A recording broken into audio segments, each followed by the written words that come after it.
तुमचा योग्य bridal look कसा निवडाल? हॅलो माय ब्युटिफुल ब्राइड्स. आज आपण पाहणार आहोत योग्य ब्रायडल लुक कसा निवडायचा. सध्या इंटरनेटवर हजारो लुक्स आपण पाहतो. ब्राइड्स भेटायला आल्या की इन्स्टा, पिंटरेस्ट वरचे वेगवेगळे लुक आणून दाखवतात. त्यात आपल्या सेलिब्रिटी ब्राइड स्टाईल तर सुपर व्हायरल असतात. पण एक गोष्ट लक्षात ठेवा, जे दुसऱ्यावर छान दिसतं ना, ते आपल्यावर छान दिसेलच असं नाही बरं का. आणि म्हणूनच आपला परफेक्ट ब्रायडल लुक डिझाईन करताना काय काय लक्षात घ्यावं हे आपण पाहूयात. चला मग. नंबर 1 आहे face shape. Long, oval, round, heart, square असे वेगवेगळे फेस शेप्स असतात.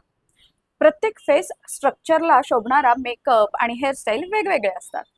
एक्झाम्पल्स द्यायचं झालं तर राऊंड फेसचं आणि स्क्वेअर फेसचं कॉन्टोर टेक्निक हे खूप वेगळं असतं.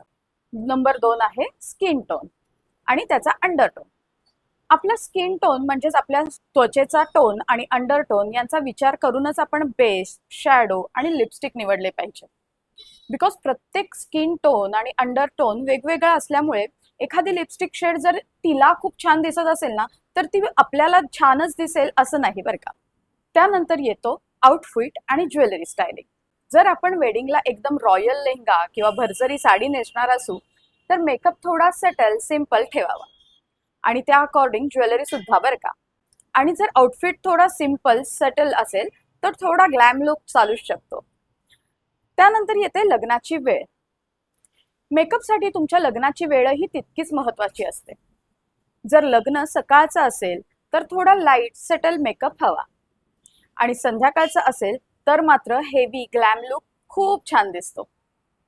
त्यानंतर आपली पर्सनॅलिटी आणि कम्फर्ट हा सर्वात महत्त्वाचा मुद्दा आहे.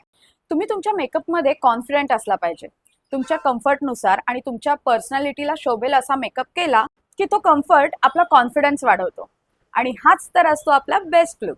शेवटची पण सगळ्यात इम्पॉर्टंट टिप, जर तुम्ही तुमच्या लुकवरून अजूनही कन्फ्यूज असाल तर ट्रायल नक्कीच घेऊन बघा किंवा मला मेसेज करा. मी नक्की तुम्हाला सजेस्ट करेन. थँक्यू.